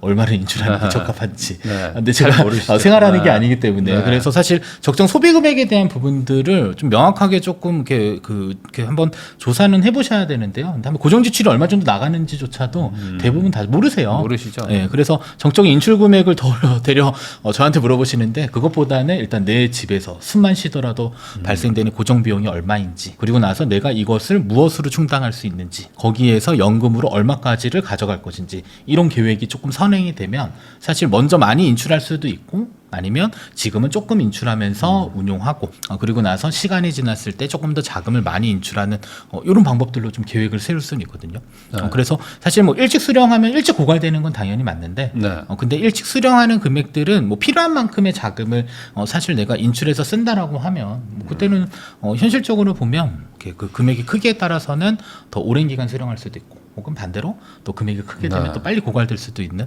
그런 부분들이 있기 때문에 뭐 말씀드리고 싶은 거는 적정 인출 금액을 먼저 좀 곰곰이 좀 꼼꼼하게 파악하는 걸 먼저 좀 해주실 필요들은 좀 있습니다. 말씀하신 것처럼 네. 그 적정 금액을 잘 모르겠는 분들이 사실 대부분이에요. 네. 그래서 이렇게도 얘기할 수 있네요. 만약에 내가 이제 은퇴 직전에 실수령이 만약에 뭐 500만 원이었어요. 네. 그러면 반은 받아야 된다. 뭐 약간 뭐 그래도 좀 이렇게 경험이 있으시니까 네. 그 반 이하로 받으면 생활이 안 될 것이다. 뭐 이 정도의 어떤 간단한 기준 정도 있지 않을까요? 근데 이게 중요한 게요. 그 보통 이제 우리가 그 돈을 보면 다 100% 소비하진 않잖아요. 네. 그러면 뭐가 사라지냐면 저축 금액은 사라지게 돼요. 그렇죠. 그러면 사실 실질적인 수령 금액에서 저축 금액을 뺀 나머지를 소비를 하신 거거든요. 네. 그러면 그 소비 금액이 얼마인지를 찾아야 돼요. 그리고 실질적으로 인출하는 그 시점에는 집에서 나가는 그 저축 금액들은 다 중단. 그러면 그 나머지 자금이 아마 지출을 했었던 건데 그 지출 안에는 고정 지출도 있을 것이고요. 아니면 내가 개인적으로 쓰는 변동적인 지출들도 있을 거라서 일단은 체크해야 될 거는 그래도 고정 지출이 안 나가면 네. 당연히 이제 가정이 움직이는데 문제가 생길 수 있기 때문에 그래서 뭐 소득 기준으로 만약에 내가 적정 인출 금액을 찾는다라고 한다면 퇴직 직전에 발생되는 소득에서 저축 빼고요. 네. 그리고 개인이 생활했던 그 변동 보통 저희가 이제 흔히 이제 개인 생활비 용돈 뭐 이렇게 표현할 수는 예를 있는데 들어 그게 400이에요. 네. 근데 그 400을 다 연금을 받으면 좀 부담된단 말이죠. 그쵸. 그러니까 여기서 좀 한 20% 깎아서 네. 한 300 초반만 받을까? 뭐 이렇게 하면 돼. 20%그 생활비 줄이는 거 쉽지 않거든요. 네. 어떻게 보세요? 뭐 그렇게라도 좀 아껴야 되나요? 좀. 근데 노년에 그 네. 고정비를 아낀다는 게 네. 좀 힘들 수도 있을 것 같기도 하고. 아 근데 이게 현실적으로 네. 지금 당장 돈이 필요하다라고 해서 너무 많은 자금 빼다 그러니까요. 쓰면요. 그러면 이제 뒤에 수습이 안 되는 거예요. 맞아요. 예. 그러니까 고정비를 줄일 목적들을 조금 고민해 보셔야죠. 그죠. 그러니까 그렇죠. 만약에 뭐 주택 규모가 너무 커서 관리비가 많이 나가. 네. 그러면 주택을 축소하는 뭐 이런 방안들도 생각해 볼 수 있고요. 뭐 다양한 것 같아요. 근데 좀 미리 대비가 좀 필요하지 않을까. 마땅 이제 퇴직하고 나면 어떻게 되겠지가 가장 위험하거든요. 맞아요. 그러니까 그 이전에 어느 정도의 필요한지 그리고 내가 어느 정도의 이제 현금 흐름을 확보할 수 있는지 그런 계획이 좀 선행이 되는 게 조금 중요한 것 같습니다. 보통은 뭐 집을 뭐 줄이는 걸 많이 하시죠. 그러니까 꼭 안 팔더라도 뭐 네, 집을 뭐 전세 주고 나도 뭐 작은 집으로 전세 간다든지 네. 그래서 고정비부터 좀 낮추고 네, 네, 네. 그런 걸 한 다음에 그거에 맞춰서 그쵸. 수령을 하시는 게 네네네. 미리 좀 세팅하실 필요가 있다. 네, 맞습니다. 국민연금은 어떻게 돼요? 국민연금. 국민연금. 국민연금에 대해서 뭐 다들 뭐 이제 걱정도 많으신데 어쨌든 이제 막 받으려고 하시는 분들은 뭐 네. 우린 잘 나오겠지 뭐 하고 네. 계실 거란 말이에요. 국민연금은 뭐 이렇게 최대한 많이 넣어라, 뭐 네. 최대한 뭐 늦게 받아라 이런 얘기도 있는데 네. 어떻게 봐야 됩니까? 일단 사적연금이랑 국민연금을 비교했을 때 같은 돈을 넣으면 네. 당연히 공적연금이 훨씬 더 많이 받습니다. 더 많이 받아요. 네. 그래서 사실 최대한 뭐 낼 수 있으면 국민연금을 많이 납부하시는 게 맞고요. 다만 이제 어느 정도 수령 금액들이 확보되신 분들에 한해서는 사실 국민연금은 많이 내는 것보다 길게 내는 게 중요하거든요. 실질적으로 총량 기준으로 따졌을 때 수령 그 납입 기간이 뭐 10년인분, 20년인분, 30년인분 이렇게 나누게 되면 사실 같은 금액 납입했을 때 30년을 납입하신 분이 훨씬 더 많은 금액을 수령하게 되어져 있어요. 네. 그래서 퇴직하신 분들이 가장 고민하는 것 중에 첫 번째가 일단은 국민연금의 가입 기간이 만 60세까지예요. 그러면 내가 퇴직을 만약에 만 60세 이전에 했다. 네. 그러면 국민연금을 계속 내야 될까요? 말아야 될까요? 이렇게 많이들 고민하시거든요. 그때 생각해 볼 수 있는 것들은 이미 내가 어느 정도 내가 공적연금에서 내가 필요한 만큼의 생활비가 확보되면 그때는 네. 굳이 안 내셔도 되는데 사실 이제 이미 가입을 하게 되면 한 9만 원 정도 돼요. 네. 그래서 조금 가입 기간을 조금 더 채워서 연금액을 조금 더 키워야겠다 이런 판단이 드신 분들은 일단은 무조건 국민연금을 먼저 납부하는 게 훨씬 더 효율적일 수는 있고요. 9만 원밖에 안 내도 기간을 늘리면 더 많이 받아요. 네. 그러면 국민연금 산출 기준이 뭐 네. 이렇게 소득 금액도 있지만 가입 기간 기준도 있거든요. 그러면은 이거는 조금 내더라도 길게 가는 게 그쵸. 유리한 거네요. 네, 9만 원밖에 안 내는데. 네, 낼 수 있으면 최대한 네. 조금이라도 가입 기간을 늘려받는 게 중요하고요. 네. 두 번째로는 이제 퇴직은 했는데 국민연금 지급받을 때까지 기다리기 어려우신 분들이 많이 선택하는 게 조기연금. 네. 조기연금은 일찍 수령하는 거거든요. 그러면 언제까지 일찍 수령할 수 있냐? 최대 5년까지는 빨리 수령할 수는 있어요. 근데 가끔 어떤 분들은 그럼 무조건 일찍 수령하는 게 유리한가? 뭐 이렇게 보통 얘기는 하시는데 그것보다는 일단 생활이 안 되면 생활자금 만드는 게 최우선이 돼야 된다라고 판단을 하셔야 되겠고요. 그때 이제 선택할 수 있는 기준은 사실 조기연금이다. 네. 그러면 5년 동안 일찍 수령하게 되면 최대 30% 감액되기는 하는데 네. 감액되는 게 아깝다 이것보다는 내가 지금 당장 생활이 부족할 아. 때는 사실 도움이 되는 거죠. 어느 네. 정도. 뭐 당장 일도 안 되고 네. 뭐 못 하시는 상황일 네, 네. 때는 뭐 생활비라도 벌어야 되니까. 네, 그때는 이제 선택할 수 있는 건 조기연금을 선택해서 최대한 일찍 수령하셔가지고요. 네. 그리고 나서 생활자금들을 확보하는 게 조금 더 유리할 수 있겠고요. 근데 5년에 30% 깎이면 너무 많이 깎이는 거 아니에요? 뭔가 근데 느낌에. 또 거꾸로 생각해 보면 이 5년을 일찍 받잖아요. 네. 5년 동안에 받은 금액을 한번 생각해 보면 생각보다 또 그게 적지 않습니다. 그게 적지 않으니까. 그래서 노령연금을 보통 이제 정상 수령이라 그러는데 네. 정상적으로 수령했을 때랑 조기연금을 수령했을 때 이 손익분기점 이런 거를 한번 계산해 본 적이 네, 있어요. 네. 적지는 않아요. 한 나쁘지 17년, 않아요. 한 18년 정도 정상 수령한 게 그 이후부터 많아지고요. 네. 그러니까 5년 동안에 많이 수령한 게 네. 생각보다 괜찮다. 손익분기를 넘어가는 그 구간에 있어서는 뭐 그렇게 썩 나쁘다고 보기는 좀 거의 어렵더라고요. 70대 후반, 80대 정도 돼야 그렇죠. 예. 역전되는 네. 수준.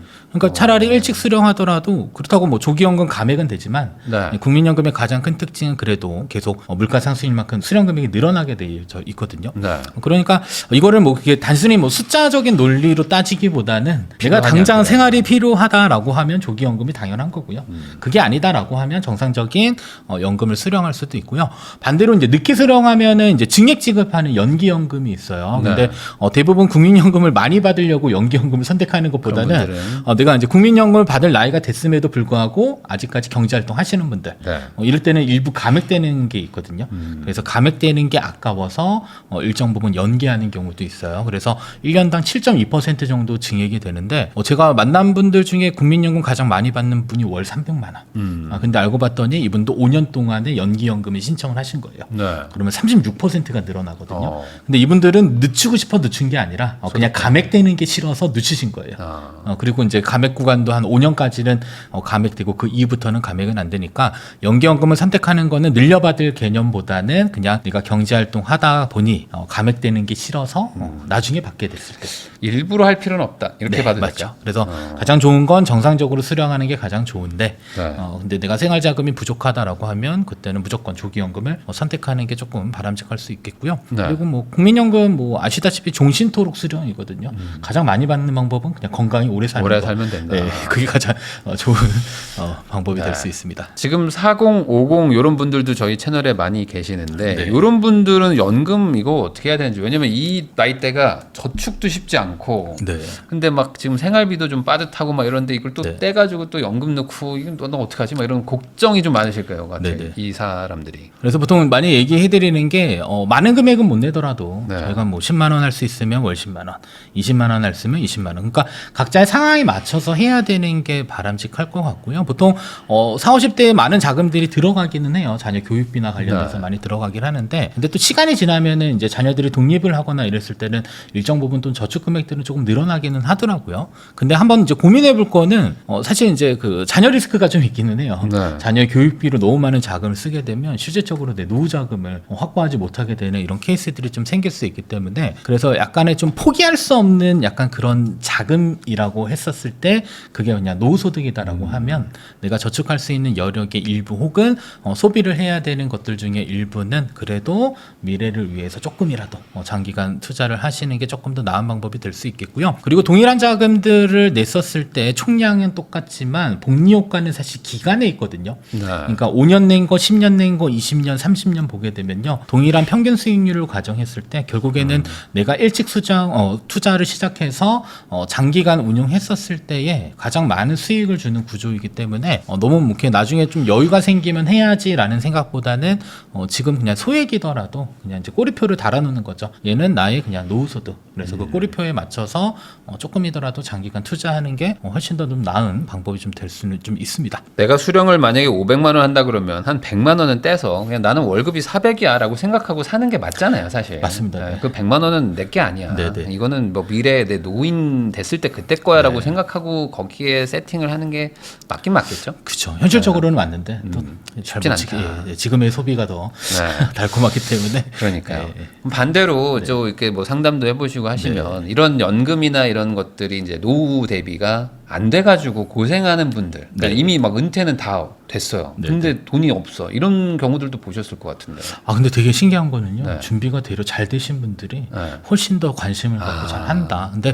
아예 관심이 없으시구나. 준비가 안 네. 되시는 근데 좀 분들은. 말씀드리고 싶은 거는 사실 이게 어렵거나 복잡한 게 절대 아니거든요. 네. 사실 그래서 조금이라도 관심을 두시고요. 사실 뭐 미래에는 어떻게 되겠지가 사실 되게 무책임한 이런 발언일 수도 있어요. 물론 상황에 따라서는 지금 당장 저축 여력이 없을 수는 있기는 하지만 근데 실제로 만나뵌 분들을 보면 정말 생각 외로 너무 준비가 잘 되어 있으신 분들 네. 그런 분들이 오히려 자금을 더 지키기 위해서 네. 되려 이런 관리를 좀 필요로 하시는 경우들이 좀 있는 것 같아서 그래서 너무 이제 뭐 나랑은 뭐 전혀 관계없는 이야기야 이렇게 생각은 안 하셨으면 좀 좋겠고요. 미리미리 조금 준비하고 관심을 가지시고 보통 언제 많이 갔냐면 퇴직 직전에 네. 너무 늦어요. 아, 그건 안 돼요. 네, 퇴직 직전에 진짜 안 하던 공부들을 막 하시더라고요. 네. 그래서 막 세금 공부하고 어떻게 운용해야 되고 그리고 그리고 퇴직금은 적립이 아니라 목돈이 들어오거든요. 네. 그럼 목돈 운용해본 경험 없으신 분들은 없죠. 또 그게 뭐 걱정인 거죠. 그래서 조금 미리미리 조금 이렇게 장기 투자나 아니면 연금 이런 공부들은 조금 어느 정도 좀 해주실 필요들은 있고요. 다만 이제 언제쯤부터 해야 돼요? 언제쯤부터? 지금부터 그러니까 네. 30대는 네. 너무 빠른 거 아니에요? 근데? 아니 근데 저는 일찍 갈수록 좋다라고 아. 판단되는 게 이게 뭐 이름은 연금인데요. 다른 말로 표현하면 그냥 절세 계좌거든요. 네. 예, 절세 계좌의 개념은 마찬가지로 연금저축도 뭐 납입했을 때 세액공제 해주는 효과 있고 그다음에 운용기간 중에는 과세이연 네. 과세이연은 ISA 계좌랑 동일합니다. 이자 배당 원래 세금 떼야 되는데 얘는 세금 안 떼고 장기간 재투자 네. 그리고 나중에 인출했을 때는 세금이 또 낮아요. 보통 15.4 이렇게 떼겠지라고 하는데 얘네들은 연금 형태로 수령하게 되면 5.5%에서 뭐 적게는 3.3%로 낮게 떼거든요. 네. 그러니까 사실 세금을 줄일 목적으로는 사실 되게 베스트인데 근데 이제 그게 감이 없는 거죠. 세금이 도대체 뭐 얼마나 나가겠어 이렇게 생각은 하실 수는 있는데 한번 숫자로 계산해 보면 결코 적지 않습니다. 그 세금에 대한 부분들이요. 그리고 내가 10년, 20년, 30년, 뭐 40년 이상 장기 투자한다라고 했었을 경우에는 그냥 일단 개설해 두시고 한번 잘 활용해 보시면은 그게 나름대로의 또 의미를 줄 수는 있는데요. 항상 이런 것 같아요. 내가 이제 완벽해지면 아니면 여유가 있으면 그때 시작하겠다라고 하면 그렇게 하면 못하죠. 항상 여유가 없더라고요. 네, 맞습니다. 그래서 조금 이렇게 늦었다라는 뭐 이런 생각보다는 그래도 지금 시작하는 게 어떻게 보면 가장 빠르다라는 생각을 가지시고요. 시작을 해주시면 좋을 것 같습니다. 최소한 ISA 계좌도 없다 지금. 네. 그러면은 문제가 있는 것이다. 뭐로 만들어라 지금. ISA 계좌도 나쁠 게 없는 거잖아요. 네. 그거라도 만들고 네. 뭐 거기다 돈을 좀 넣어서라도 맞습니다. 뭐 하다못해 뭐 아까 말씀하신 뭐 금리 어느 정도 확정 금리를 줄 수 네. 있을 만한 그런 상품 해놓는 것도 나쁠 게 없습니다. 그러니까 내가 뭐 투자가 좀 위험하다 이러면 사실 네. 뭐 예금 아니고 선택할 수 있는 다양한 상품들이 있거든요. 네. 네, 그러면 뭐 금리형 ETF들 시작하면서 일단 가입은 해놓고 그다음에 돈도 내보고 네. 그다음에 금융상품도 매수해보고 그리고 나서 투자 공부를 하면서 조금 더 익숙해지면 그때는 조금 적극적으로 또 이렇게 운용을 해보는 그런 연습들도 충분히 할 수 있을 것 같습니다. 지금까지 김범곤 대표님하고 이야기 나눠봤는데요. 이게 오늘 얘기가 결국에는 절세를 하는 것이고 그 절세를 하는 것도 국가가 어찌 보면 좀 인위적으로 금융 교육을 좀 시킬 목적으로 하는 것 같기도 하고요. 네. 너 좀 장기적으로 돈 좀 모아봐라. 네네네. 그러면 이걸로 또 노후 대비 되지 않겠니? 그런 것들을 이제 교육시킬 목적인 것 같기도 하니 이거에 대해서 너무 거부감 갖지 마시고 네네. 세금 깎아준다는데 안 할 이유는 없지 않습니까? 맞습니다. 그러니까 이런 것도 한번 관심 가져서 해보시면은 좋지 않을까라는 생각이 좀 듭니다. 네. 오늘 내용 잘 참고하셔가지고 연금 그리고 이제 절세에 대해서 한번 공부해 보시는 계기가 됐으면 좋겠다는 생각 전하면서 저도 대표님하고 인사 나누도록 하겠습니다. 오늘 나와주셔서 감사드립니다. 네, 고맙습니다.